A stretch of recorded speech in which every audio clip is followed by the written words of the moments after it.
Rebonjour, Hababi. C'est avec plaisir que je vous retrouve. Donc là, ça va être pour étudier ensemble le sujet d'aujourd'hui.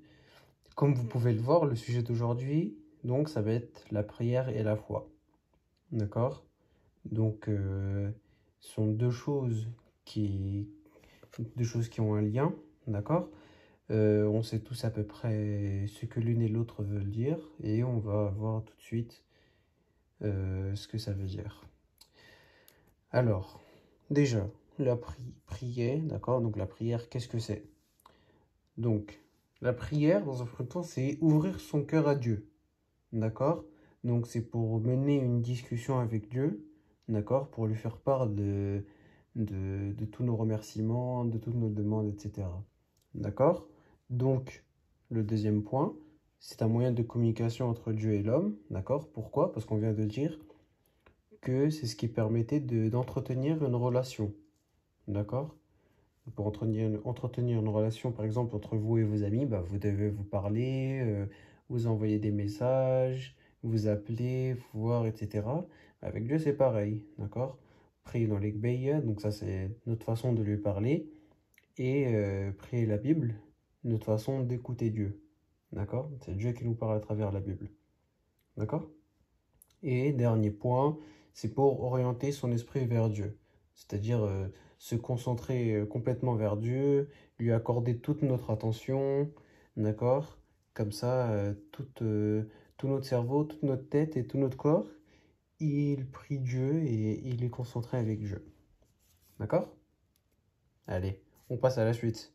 Alors, prier, d'accord? Là, on vient de voir ce que ça voulait dire, mais dans quel but on prie? D'accord? Donc là, j'ai mis en gras, bâtir une relation avec Dieu. D'accord? Donc ça, c'est le point le plus important. Donc, concrètement, qu'est-ce que ça veut dire bâtir une relation avec Dieu? D'accord? Tu veux dire, par exemple, demeurer en lui. D'accord? Comme on a en verset Saint Jean, chapitre 14, verset 4.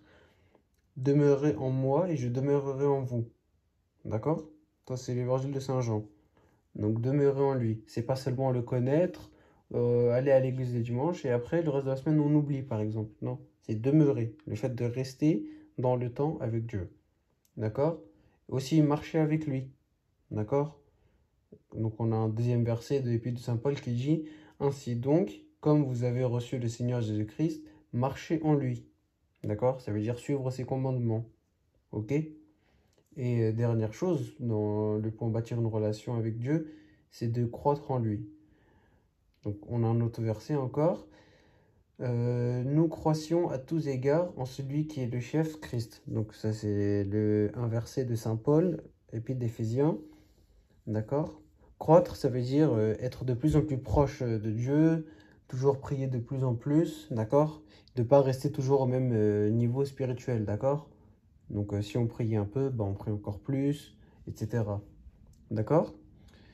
Ensuite, prier dans quel autre but?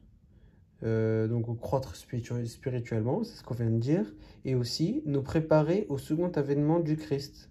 D'accord? On sait tous que le Christ il va revenir une deuxième fois. D'accord? C'est ce qu'on attend aujourd'hui. Et donc là, on a le verset qu'on peut voir ici de Saint Luc, chapitre 21, verset 36. Veillez donc et priez en tout temps, afin que vous ayez la force d'échapper à toutes ces choses qui arriveront et de paraître debout devant le Fils de l'homme. D'accord? C'est super important ce point-là aussi. Et dernier point, connaître les plans de Dieu pour notre avenir. D'accord? Donc on prie Dieu de nous guider dans nos décisions. Voilà, on dit, bah voilà, Dieu, là, par exemple, j'ai envie d'acheter une voiture. Est-ce que, par exemple, c'est le bon moment? Est-ce que cette voiture-là, elle me plaît? Est-ce que tu penses que celle-là, c'est la meilleure pour moi? Voilà, donc le fait de prier, d'exposer à Dieu nos souhaits, d'accord? C'est une façon de connaître le plan de Dieu pour notre avenir. D'accord? Passe à la suite. Donc là, notre verset à retenir, c'est le suivant. Donc Saint Paul aux Philippiens. Ne vous inquiétez de rien, mais en toute chose, faites connaître vos besoins à Dieu par des prières et des supplications dans une attitude de reconnaissance. D'accord? Reconnaissance, ça veut dire de rendre grâce à Dieu. D'accord? Lui dire merci, donc pour tout. Hein. D'accord? Donc ça va être notre verset à retenir pour la semaine prochaine. Et je vais vous rajouter un dernier petit exercice tout facile. C'est de me trouver un personnage dans la Bible. Donc il y en a beaucoup, hein, c'est facile. Un personnage de la Bible qui a prié, d'accord? Donc qui avait foi en Dieu, qui a prié Dieu pour quelque chose ou pour quelqu'un. D'accord? Je vous donne un exemple facile. Daniel. D'accord? Daniel, il était dans la fosse au lion. D'accord? Il a prié Dieu, il savait que Dieu allait le sauver. Donc ça, c'est un exemple facile. Donc à vous de me trouver d'autres exemples. Et je reste à votre disposition si vous avez des questions ou quoi que ce soit. J'espère que le cours vous a plu, qu'il n'était pas trop long. Et on se revoit la semaine prochaine. Au revoir.